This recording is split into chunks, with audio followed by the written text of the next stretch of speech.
Oke, Assalamualaikum warahmatullahi wabarakatuh. Waalaikumsalam warahmatullahi wabarakatuh.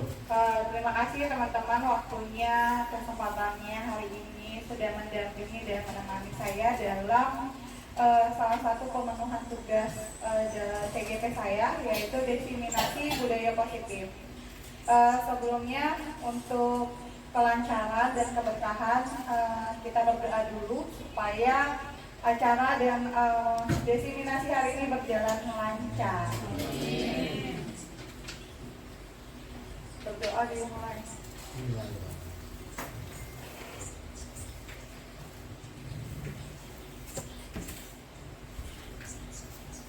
Oke, selanjutnya adalah sambutan dari Ibu Cia selaku wakil kepala sekolah yang hari ini mewakili Ibu Walisa karena ada satu dan lain hal. Untuk Bu Cia, saya persilahkan.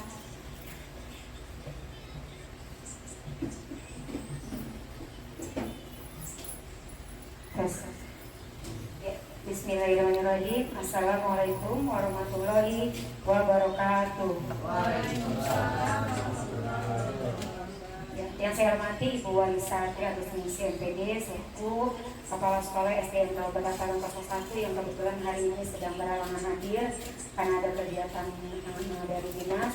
Yang saya hormati Ibu Fitriani Hakim selaku CGP Angkatan 10 yang hari ini beliau akan melakukan diseminasi aksi nyata 1.4 tentang budaya positif.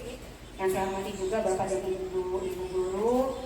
Terima kasih sudah hadir di ruangan ini. Mudah-mudahan apa yang akan nanti diseminasikan oleh Ibu Fitriani Hakim dapat kita serap dan dapat kita laksanakan secara bersama-sama untuk mewujudkan sekolah kita yang tercinta ini menjadi lebih baik lagi. Itu saja pesan dari saya. Semoga sukses Ibu Fitriani Hakim sampai lulus CPT-nya, karena salah satu aksi nyata ini merupakan salah satu rangkaian yang harus diikuti dan wajib dilakukan oleh calon guru penggerak. Ya, jadi mudah-mudahan sukses sampai selesai. Itu saja dari saya.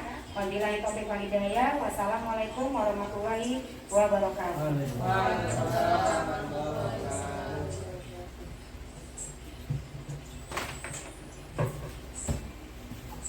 Terima kasih Bu Cia karena sudah sambutannya.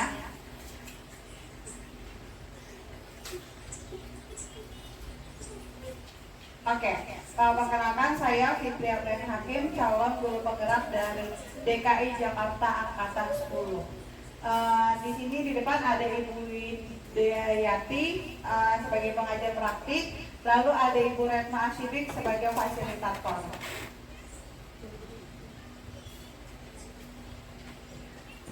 Untuk memulai, boleh saya minta waktunya untuk berdiri sebentar menyanyikan lagu Indonesia Raya.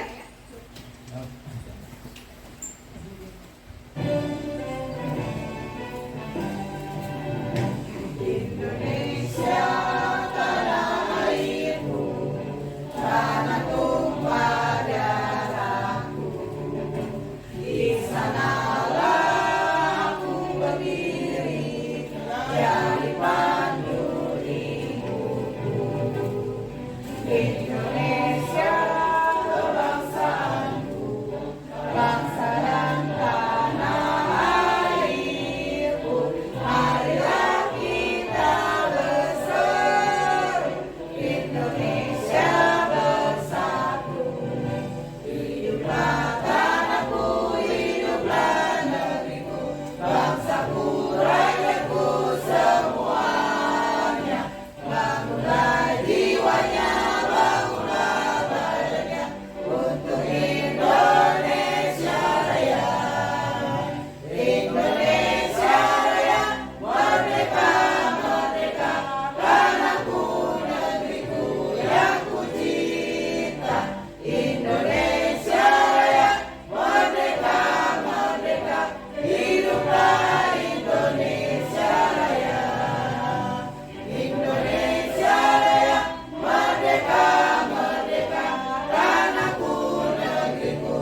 Tujuan hari ini adalah agar CGP dapat menyampaikan pembelajaran dari penerapan konsep inti dari modul budaya positif serta pemahaman mereka mengenai konsep-konsep inti dalam budaya positif dan mewujudkan peserta didik gemar literasi kreatif, bernalar kritis, dan berwawasan global.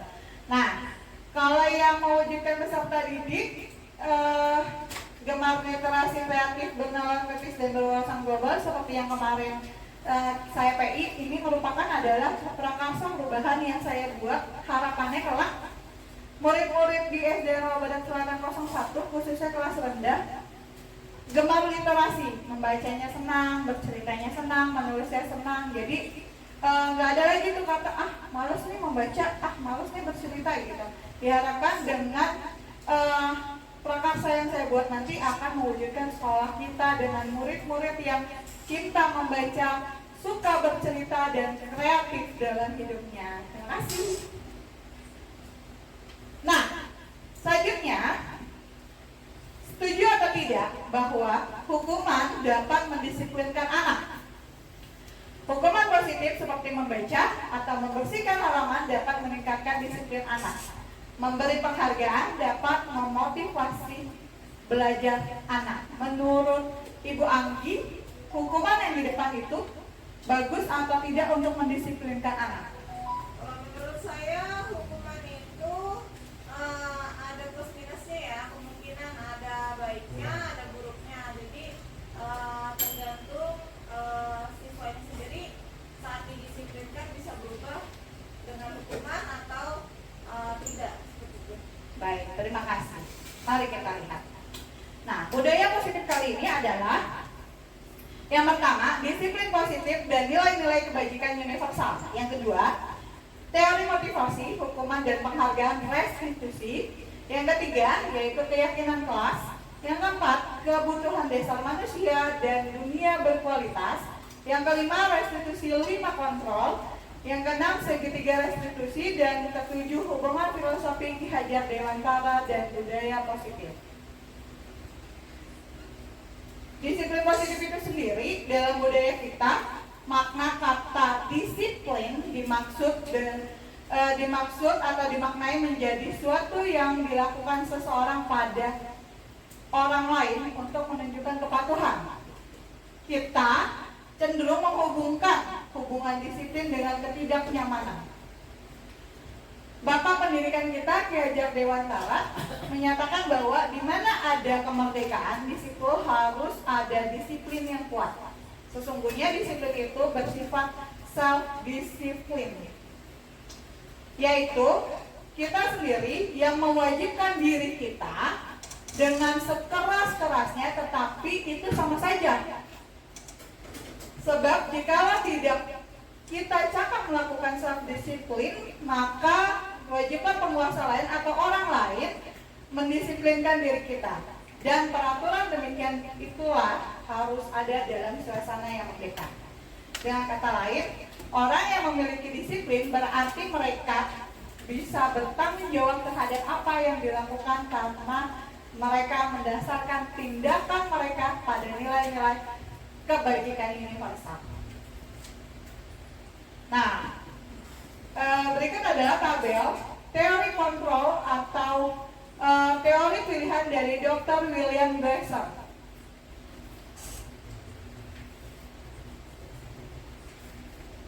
Ada makna disiplin, ada perilaku seperti motivasi, lalu posisi kontrol, segitiga restitusi, nilai-nilai kebajikan, terus kebutuhan dasar manusia itu sendiri, teori, dan sebagainya. Nah, nilai-nilai kebajikan universal itu sendiri adalah nilai-nilai kebajikan yang sifatnya positif, teman-teman. Jadi, merupakan tujuan mulia yang ingin dicapai setiap individu. Nilai-nilainya bersifat universal atau bebas dan tidak mencakup hanya satu orang atau satu golongan saja, melainkan lintas bahasa, suku, agama, maupun latar belakang apapun. Lalu, setiap perilaku atau perbuatan memiliki tujuan.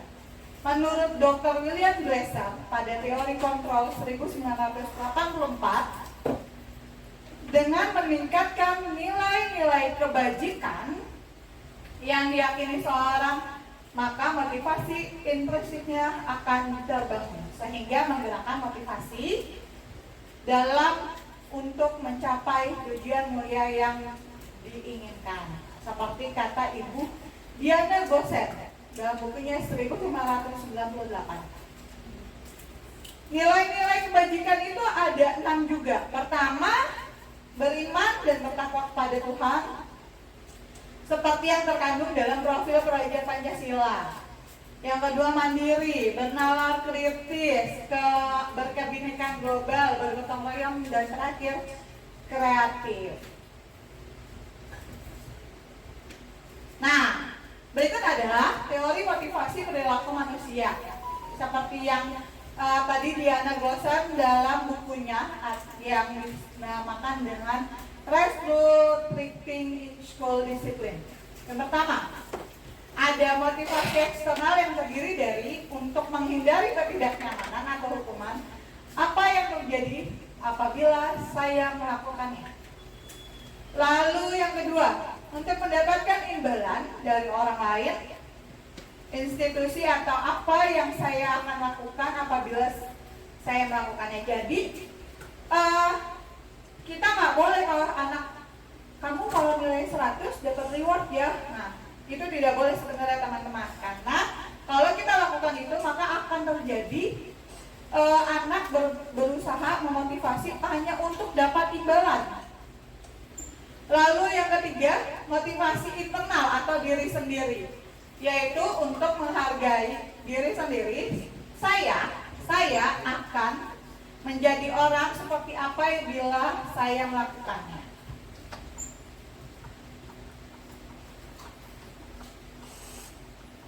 Nah, ini ada 3. Perbedaannya ada hukuman, konsekuensi, dan restitusi. Perbedaannya apa sih?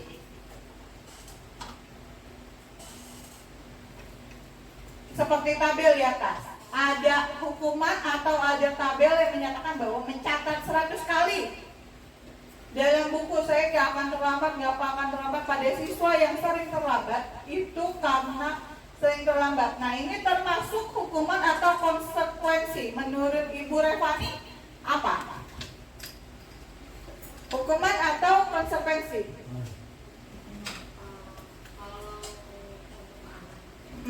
Mencatat 100 kali, itu termasuk hukuman atau konsekuensi? Hukuman.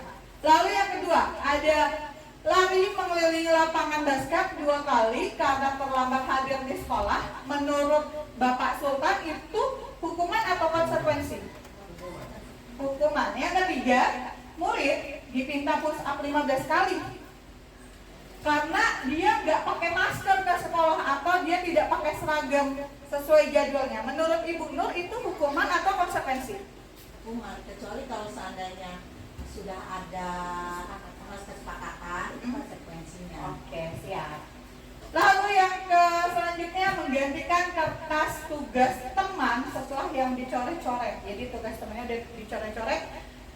Itu menurut Ibu Titit konsekuensi atau hukuman? Konsekuensi. Lalu selanjutnya mengganti gitu ya. Lalu yang selanjutnya bersihin tumpahan air di meja tulis karena tersenggol pada saat belajar. Nah, temennya nih biasa kalau di kelas kan kita nih dorong tumpah gitu kan.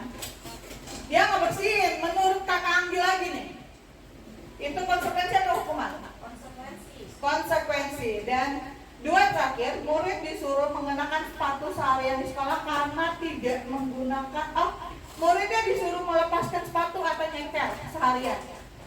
Karena harusnya warna hitam, dia pakai warna putih atau merah gitu. Menurut Pak Sali, itu hukuman atau konsekuensi? Hukuman juga. Hukuman.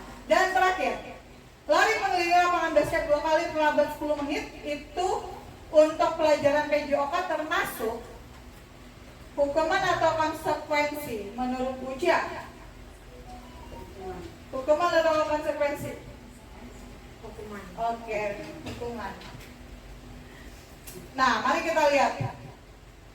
Nah, berarti mencatat 100 kali termasuk dalam hukuman, lari juga hukuman, push up hukuman, sedangkan menggantikan kertas tugas teman dan juga membersihkan teman air termasuk konsekuensi. Lalu suruh nggak pakai sepatu itu hukuman karena udah jatuhnya ke fisik.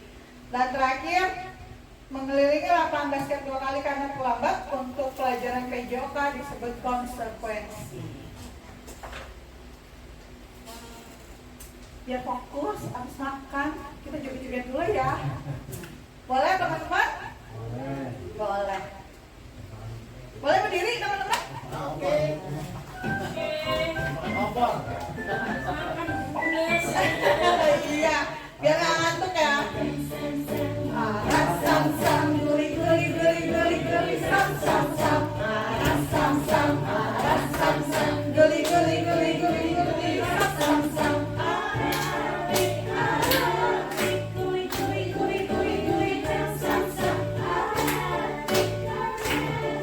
Guli guli guli guli guli sam sam sam. Lebih cepat. Sam sam guli guli guli guli guli sam sam sam. Sam sam sam guli guli guli guli guli sam sam sam.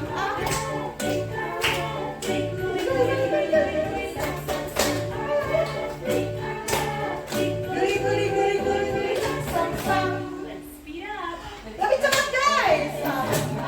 Sam sam guli guli guli guli guli sam sam. Guli guli guli guli guli sam sam sam. Guli guli guli guli guli sam sam sam. Guli guli guli guli guli sam sam sam. Guli guli guli guli sam sam sam. Sam sam sam guli guli guli guli sam sam sam. Guli guli guli guli sam sam sam.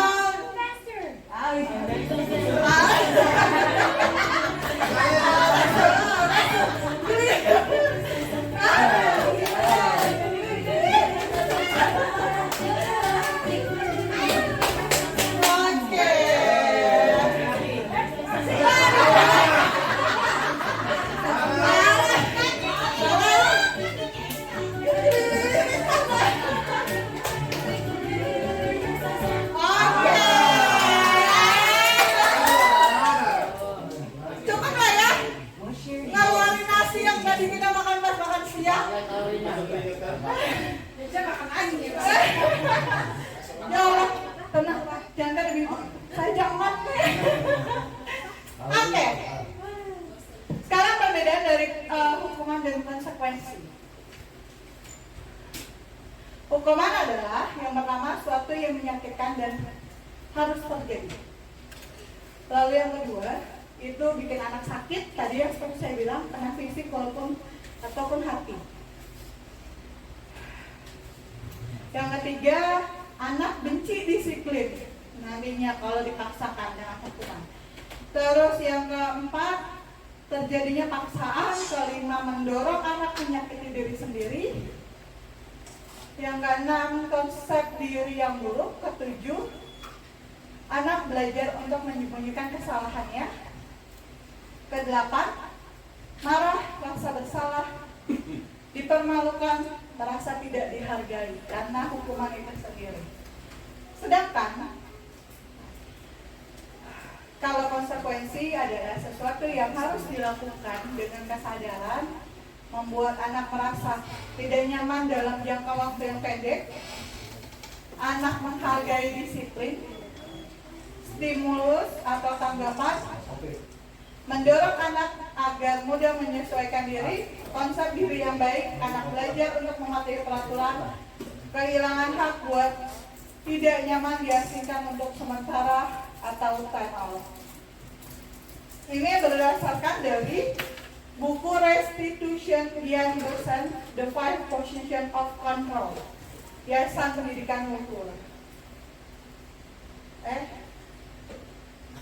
Kalau ulang lagi alasan-alasannya ya pegel juga ya. Lalu apa itu restitusi sendiri?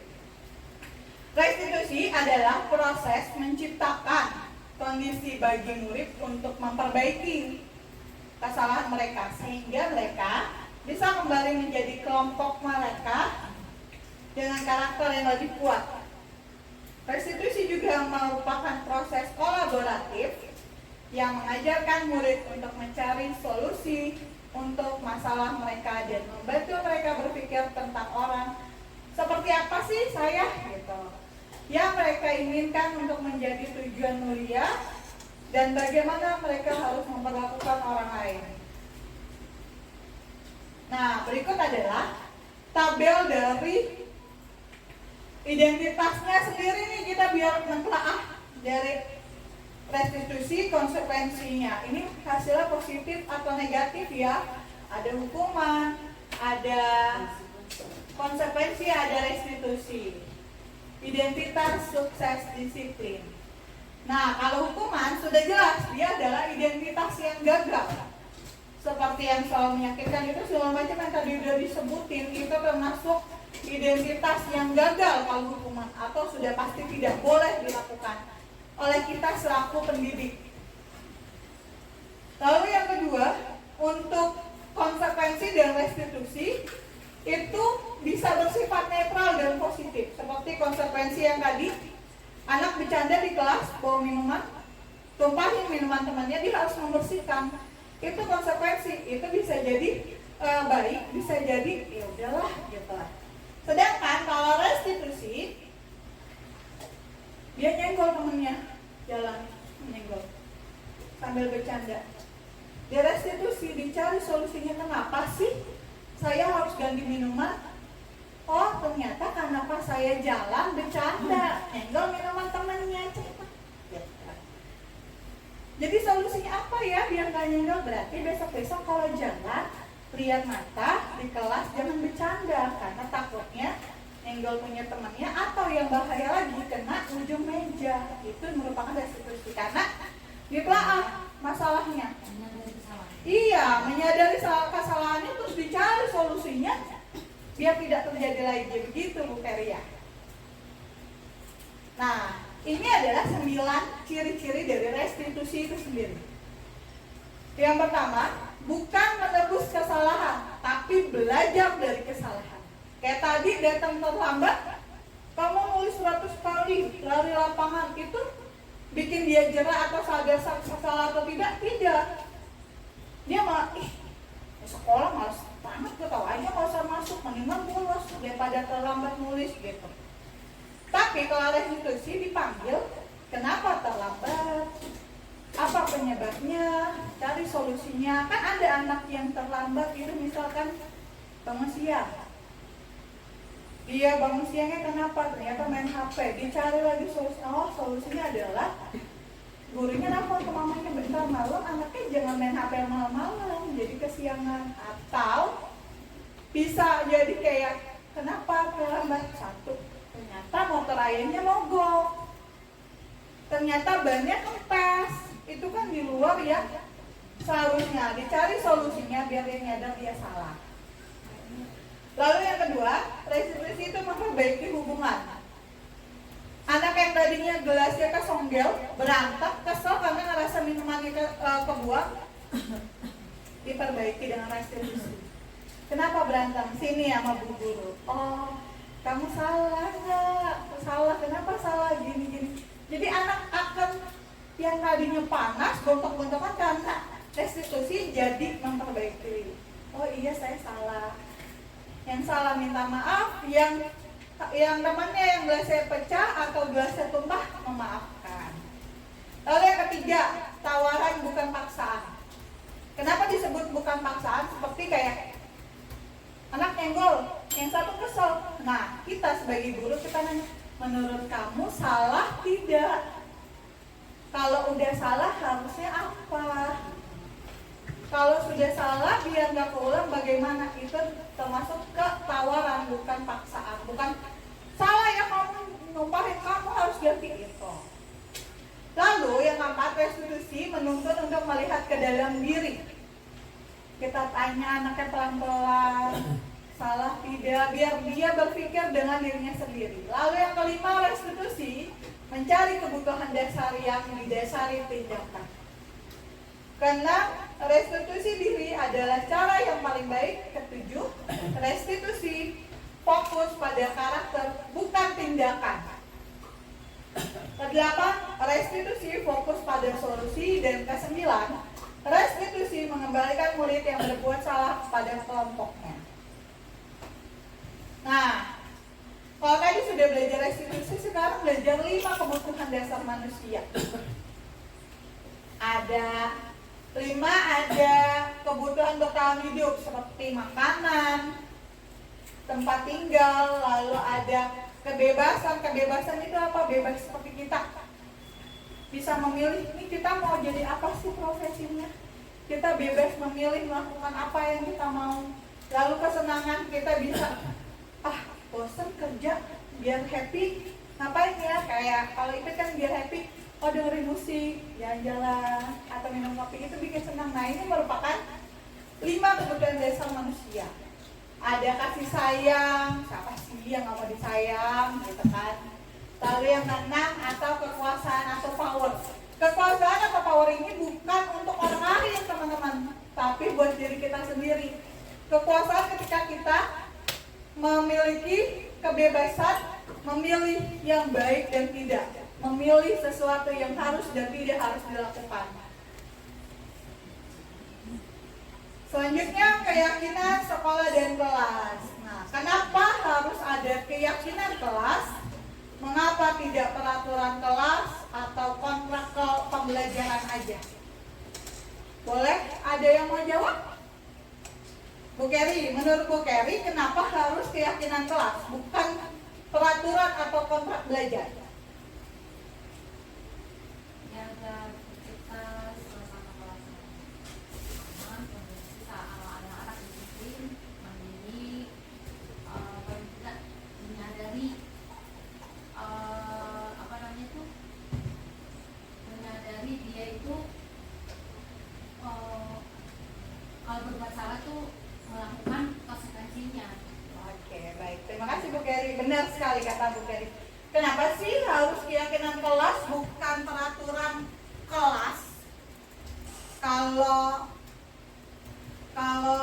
peraturan kelas jatuhnya bersifat memaksa atau timbulnya hukuman. Sedangkan kalau keyakinan kelas, kita melempar lagi ke anak. Biar nyaman nih, selama setahun kita ngapain ya perjanjiannya?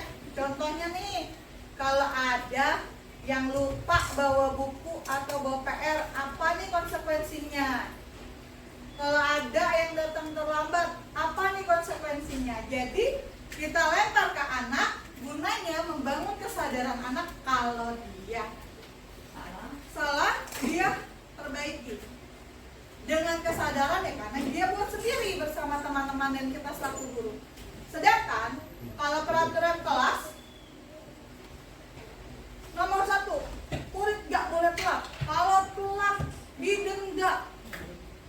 Kalau telat suruh lari lapangan. Anak bukannya nyadar, jadi mama udah telat, udahlah gak usah masuk aja. Gitu teman-teman.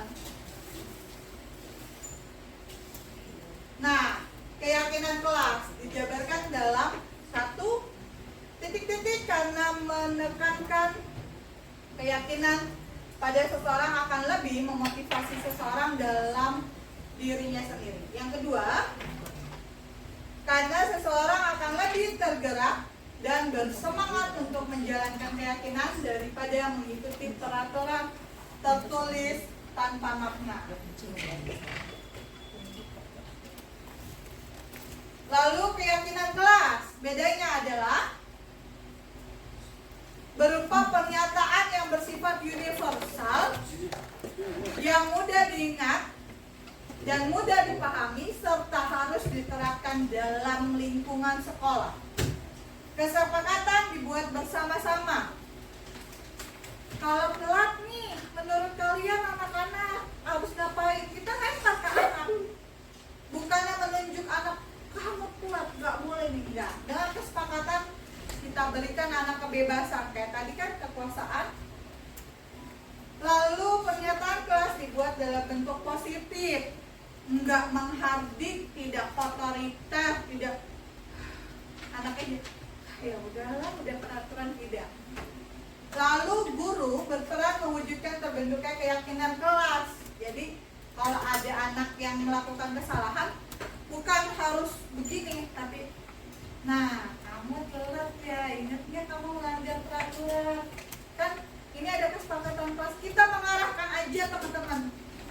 Kita nggak menunjuk, nggak memaksa, tapi Mas, kita ada peraturan, coba dibaca, kalau nggak bawa PR harus apa? Mas, ada peraturan kelas yang dibuat, kalau telat harus apa? Nah, sebaiknya keyakinan sekolah atau kelas tidak terlalu banyak, nggak banyak. Karena kalau banyak nanti terus ini ingatnya bocah, iya, jadi akibatnya ya sulitlah dikerjakan.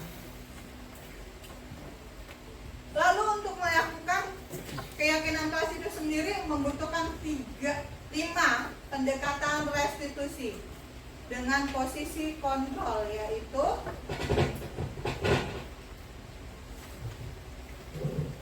yaitu ada manajer atau ada penghukuman, pemantau, teman, atau pembuat rasa bersalah. Kita sebagai guru, kita bisa jadi 5 ini. Jadi manajer kelas, kita mengatur ketertiban sesuai dengan kesepakatan kelas. Kita mantau, kita nggak perlu nunjuk gitu. Salah nggak? Coba baca di situ. Jadi teman, kita harus diajak ngobrol. Ih, masa gitu mas? Kan ada jamnya, ada peraturannya. Lalu kita nggak bikin rasa bersalah. Kan, nih gara-gara Anggi telat nih, kalian telat belajarnya gitu. Itu bikin rasa bersalah. Kita bukan seperti itu. Lalu kita tidak menjadi penghukum, kita bukan algojo di kelas. Nah, kenapa disebut penghukum? Guru berbuat, menghabis, nunjuk-nunjuk, nyakitin, nyindir, itu menghukum teman-teman. Untung kita nggak ada kan gitu kan. Terus guru ada gitu, lambat lagi, lambat mulu, itu nggak boleh. Terus murid bilang, saya nggak peduli bu, biarin aja lah, ntar juga gurunya marah lagi, udah biasa gurunya marah tuh, itu gara-gara penghukum. Terus jadi ngeberontak muridnya. Dampak pada muridnya adalah ulangin aja, biarin aja, paling Bu Fitri mah marah doang, makanya bentar, paling nulis doang 100 kali. Jadi anak bikin lagi kesalahan yang sama, sedangkan tentunya sebagai guru kita mengharapkan bukan hanya anak yang pandai tapi juga berakhlak. Nah, lalu pembuat rasa bersalah dengan guru berceramah menunjukkan, saya mah kecewa nih ngeter kamu, sedih banget kamu mah ya kan, gitu. Dan berkata-kata seperti itu aja, murid cuma bilang, Bu maafin ya bu, tapi dia nggak ada rasa bersalah, nggak ada rasa aku harus memperbaiki, nggak ada. Dengan hasilnya dia akan bohong. Sesimpel kayak anak yang ngerjain PR, kamu ini gimana sih? Kenapa nggak bawa PR sih?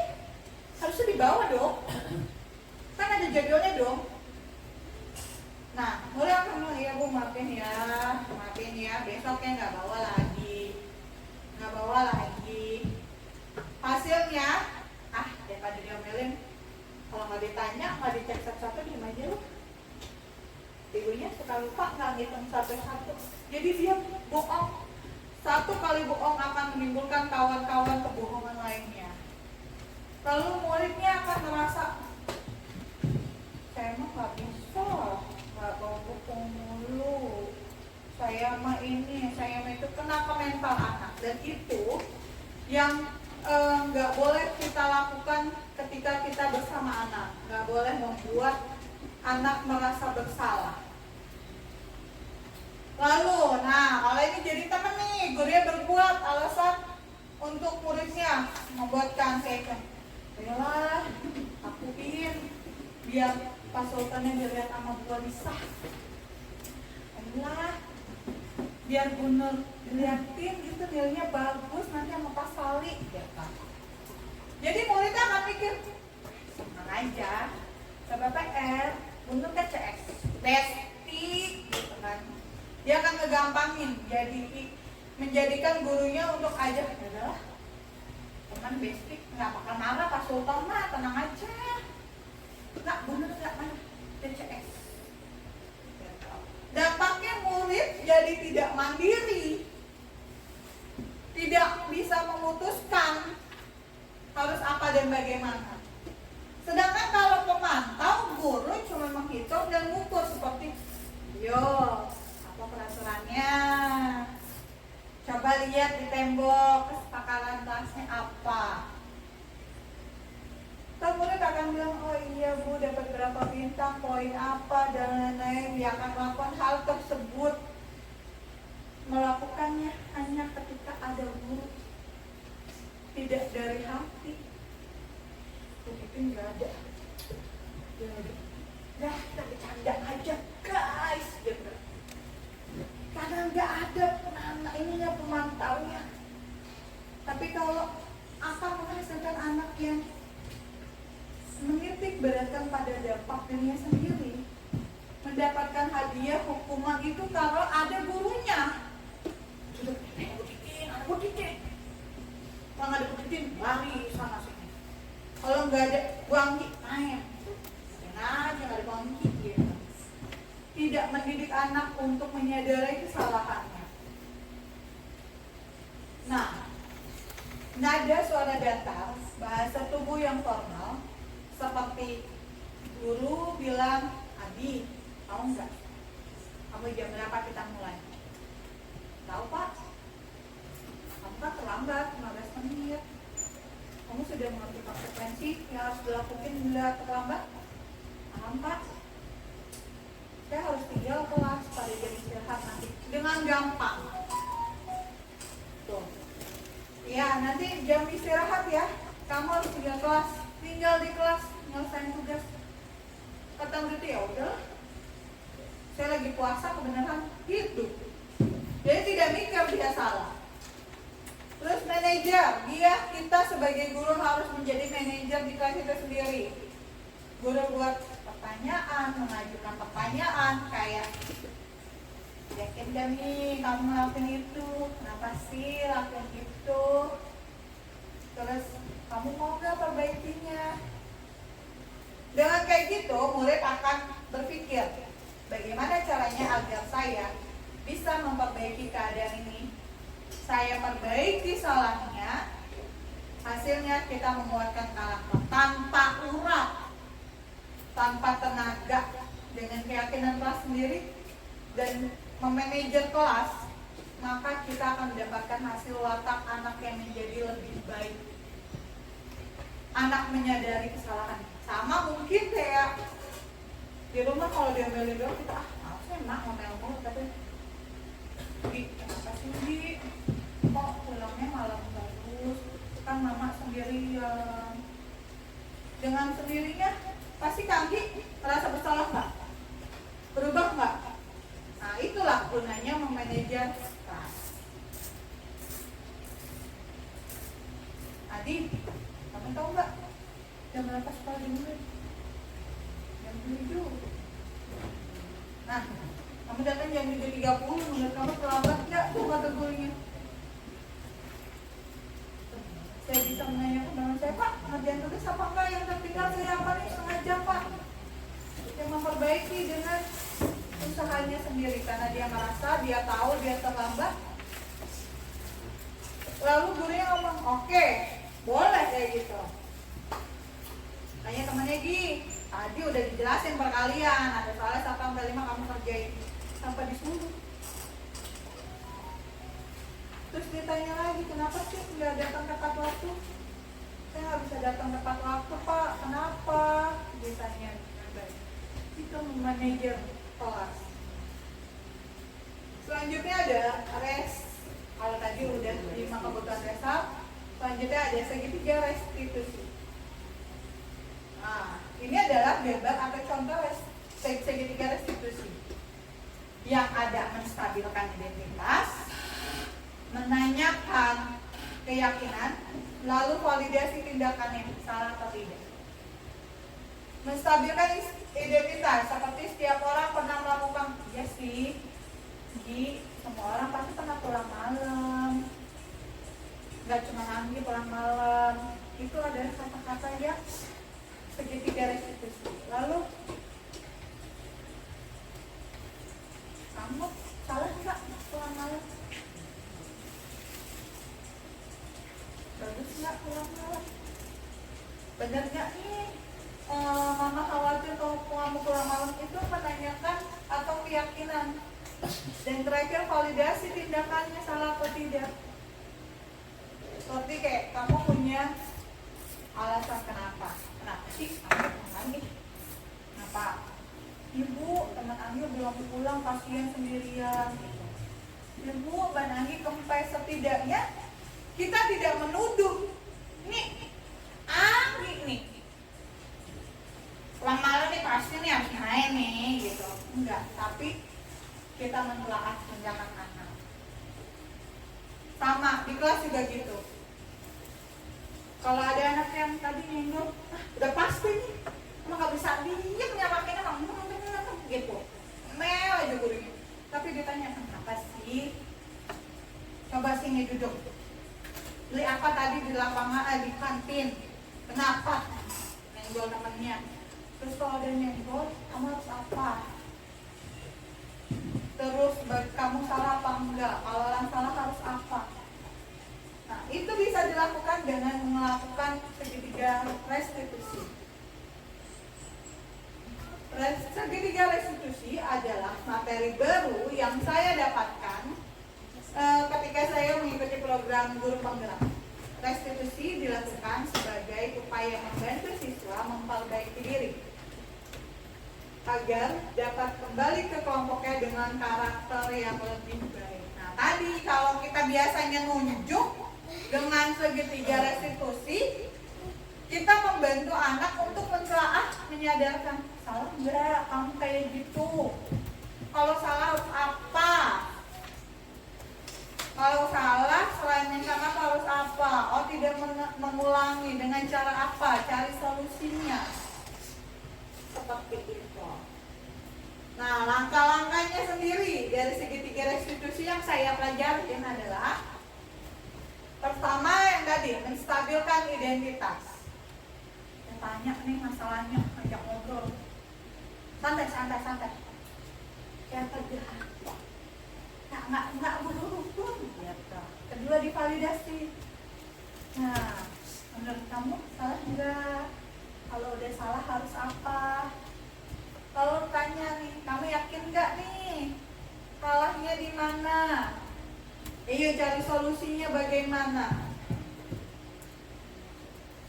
Seperti menstabilkan identitas, ada untuk membuat anak yang merasa gagal karena berbuat salah menjadi positif terhadap dirinya. Si guru bisa bilang berbuat salah itu kan hal yang manusiawi, atau tidak ada manusia yang sempurna, atau iya ibu juga kemarin telat gara-gara motor guru mogok. Iya, sini kita selesaikan sama-sama masalahnya. Atau Bapak Ibu nggak tertarik sih untuk mencari tahu siapa yang benar dan salah. Guru sih lebih pengen nyari jalan keluar. Ini kan ketumpah nih. Sekarang jalan keluarnya ketika airnya udah tumpah, jalan keluarnya ketika kamu udah telat apa ya?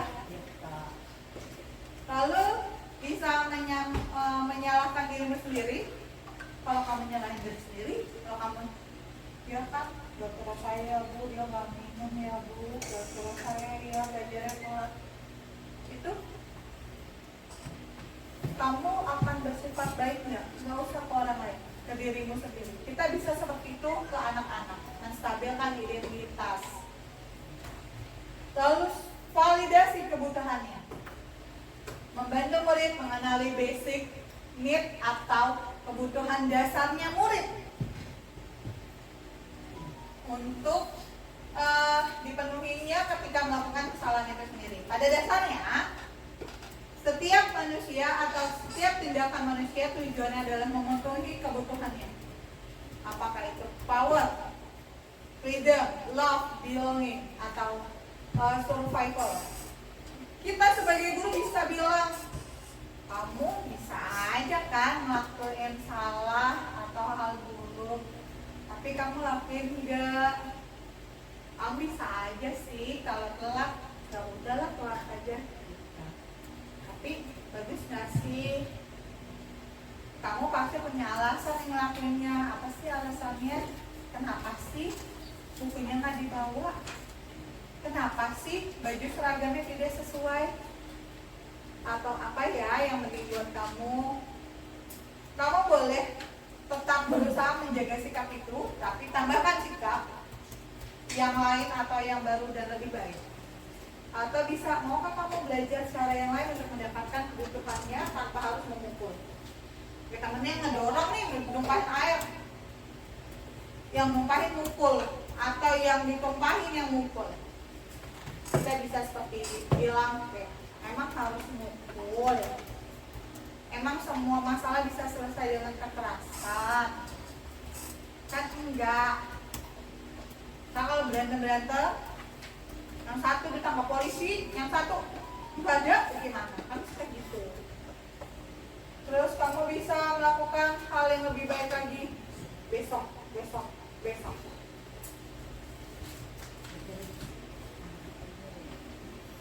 Nah, selanjutnya adalah menanyakan keyakinan kelas. Ketika ada murid yang telat, enggak, perjanjiannya awal semester. Kalau telat lalu kamu ngapain? Nilai apa yang kamu percaya di kelas kita, kelas sekolah? Nilai universal apa yang telah kita sepakati? Terus kelas idealnya apa sih yang kamu mau nih, kelas kita kayak apa? Atau kamu mau jadi anak kayak gimana sih? Nah, apa yang kamu rasakan ketika kamu melakukan itu? Kamu akan menjadi orang seperti apa? Bisa dengan menanyakan keyakinan kelas itu sendiri. Tujuan akhirnya adalah, menurut filosofi Ki Hajar Dewantara, setelah budaya positif, anak akan terwujudnya profil pelajar Pancasila. Ketakwaan, terus kebinekaan global, gotong royong, kreatif, bernalar kritis, mandiri. Kalau sudah dilakukan tadi itu semua, akan hasilnya profil pelajar Pancasila. Jadi bukan cuma anak yang berakal, tapi berakhlak, mandiri, bisa survival, dan dia kreatif dengan pemikirannya sendiri. Nah, filosofi pemikiran Ki Hajar Dewantara seperti ibaratnya guru adalah petani, guru yang nanamin benih ke anak. Apalagi kita ya teman-teman, guru SD, tonggak dasar hidup itu berasal dari guru SD. Makanya kalau bilang guru SD sama kayak guru TK cuma nyanyi doang, enggak. Anak TK masuk ke SD nggak mau ditinggal mamahnya pertama, maunya ditungguin di kelas. Kita sabar jadi guru SD. Akhirnya anak mandiri ditinggal mamanya masak. Anak yang tadinya semuanya dibantu belajar, setelah SD dia belajar bisa melakukan semuanya sendiri. Kita yang menanam, merawat, memupuk, teman-teman hebat. Lalu guru juga harus jadi penghamba murid, tapi bukan penghamba berhala ya teman-teman. Maksudnya adalah guru harus berpihak pada murid. Kita harus balikin lagi naluri kita sebagai guru bahwa ya kita bekerja untuk melayani anak-anak mencapai tujuannya, bukan melayani apa yang anak mau. Salah oke, enggak. Melayani anak-anak dengan kalau dia salah kita arahin ke arah yang lebih baik. Melayani anak ketika anak tidak bisa, si anak gak bisa nih, capek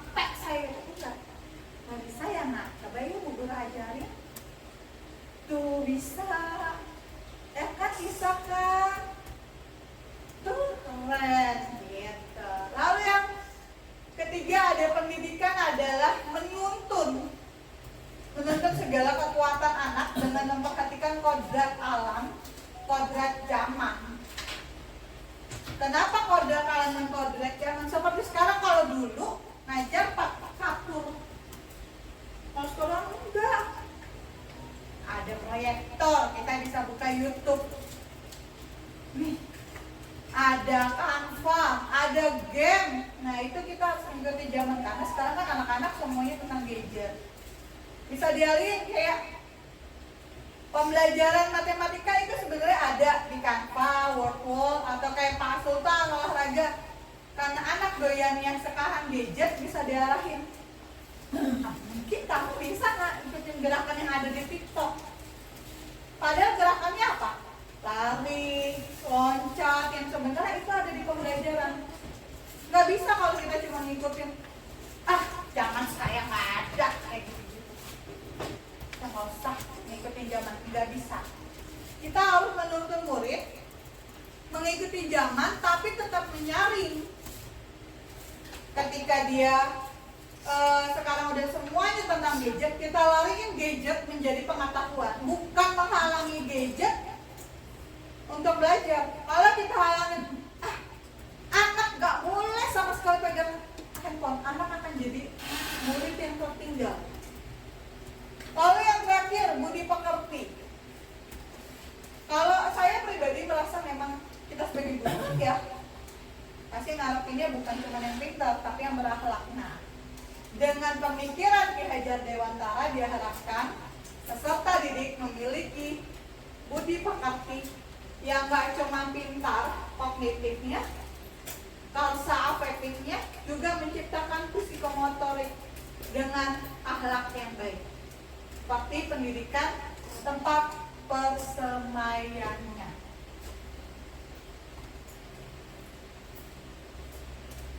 Nah, budaya positif memiliki nilai kebajikan universal seperti pembentukan keyakinan kelas awalnya yang harus kita lakukan.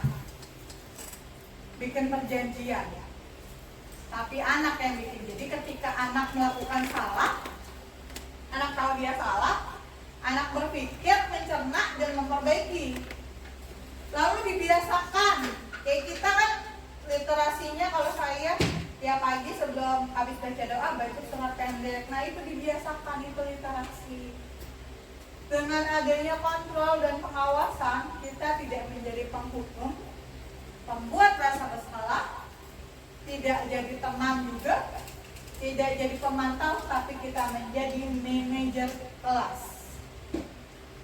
Lalu terakhir melaksanakan segitiga restitusi di kelas. Budaya positif pasti memotivasi intrinsik dengan interdisipliner, dengan tidak mengulangi, sekolah yang nyaman dan menyenangkan, atau kalau sekarang disebut dengan sekolah ramah anak, memperbaiki kesalahan murid sesuai kebutuhan dasar anaknya. Nah, setelah tadi keyakinan dan lain-lain, maka muncullah visi guru penggerak saya, yaitu mewujudkan peserta didik yang gemar literasi, kreatif, bernalar kritis, dan berwawasan global. Kenapa sih harus diwujudkan?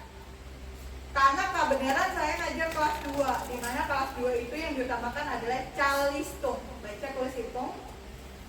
Kelas 1, kelas 2 adalah rawan anak yang males baca karena capek, atau ada anak yang belum pandai baca. Nah, diharapkan saya pengennya punya anak yang gemar literasi, suka baca karena hobi, gak baca karena dia senang, lalu diajak menulis dan dibuat mereka biar kritis dengan cara bikin buku. Tadi saya udah bikin dikit. Terus, dan berwawasan global. Berwawasan global ada terbuka, nggak cuman hal yang itu aja, tapi juga meluas. Prakarsanya adalah menciptakan kreativitas dan bernalar kritis bagi siswa dengan membaca dan bercerita dalam dunia, dalam membuka jendela dunia. Karena nggak baca cuma lewat HP. Saya bilang ke anak-anak, bikin buku, kamu baca dulu cerita, nggak harus buku. Kamu punya handphone, boleh. lihat di YouTube, boleh lihat di TikTok, cerita-cerita anak boleh. Nanti kita nulis bersama dan kita bercerita. Gitu.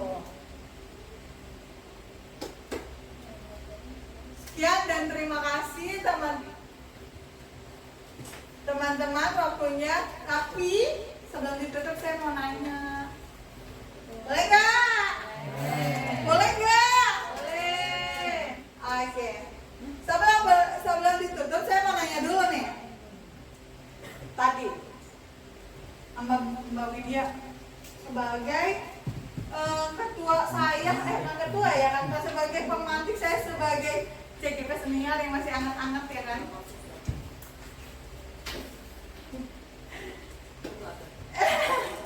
Ya apa Mbak Widya? Enggak, saya cuma mau nanya nih, menurut Mbak Widya, dari kesepakatan kelas, segitiga restitusi, hukuman, konsekuensi, dan lain-lain, menurut Mbak Widya atau Ibu Widya, langkah awal untuk mencapai pembelajaran yang menyenangkan itu apa? Kan saya masih belajar nih di guru penggerak.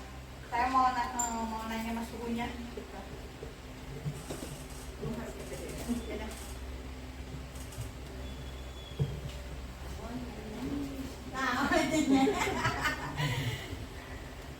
Terima kasih Bu Ipit atas kesempatannya. Saya agak telat tadi datangnya. Untuk memulai pembelajaran yang menyenangkan, kalau di kelas itu biasanya memunculkan mood baik dulu anak-anak. Oh, di antara 4 tadi ya. Yang pertama adalah ya kesepakatan kelas dulu. Ya, kesepakatan kelas kalau sudah dibuat di kelas. Jadi bukan peraturan ya yang sifatnya memaksa, tapi juga kesepakatan yang dibuat antara guru dan murid. Dan setelah itu disepakati, jadi anak merasa apa yang harus dilakukan dan tidak, mereka sudah tahu dan konsekuensinya. Lalu segitiga restitusi itu untuk jika anak melakukan suatu hal yang melanggar kesepakatan kelas, kita terapkan segitiga restitusi dan kita sebagai manajer. Ya. Ya. Oke, baik. Terima kasih Bu Widya. Sama-sama. Ya benar, kita sebagai guru jadi manajer di kelas. Kenapa manajer? Kenapa kita sebagai guru harus jadi manajer di kelas? Karena untuk bukan menjadi pengatur atau diktator, tapi kita mengarahkan. Walaupun ketika ada anak salah, diharapkan kita mengarahkan biar anaknya nyadar ke depannya dia tidak melakukan hal yang salah. Lalu kesepakatan kelas berguna nggak sih? Ribet banget. Padahal ya kesepakatan kelas sangat berguna ya Bu Widya. Biar anak tahu nih aturan mana yang boleh dan tidak boleh. Konsekuensi ketika dia menyalahi atau melanggar aturannya. Sehingga diharapkan si anak dengan sendiri menyadari kalau dia salah, oh saya harus ini karena sudah ada kesepakatan bersama. Lalu kalau anak nggak bagus atau nggak baik melakukannya, boleh nggak diulang. Nah itu ada dan tercantum dalam kesepakatan kelas itu sendiri. Bukan gitu ya Bu Widya? Ya. Lalu selanjutnya, bentar.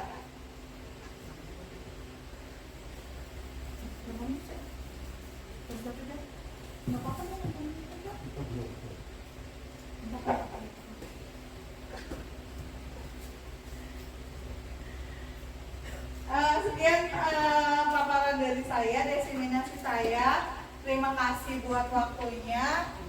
Semoga saya sih nggak ngerasa saya pintar karena saya juga masih belajar dari Bapak Ibu sekalian. Semoga yang saya dapat kemarin di CGP bisa berguna untuk kita ke depannya.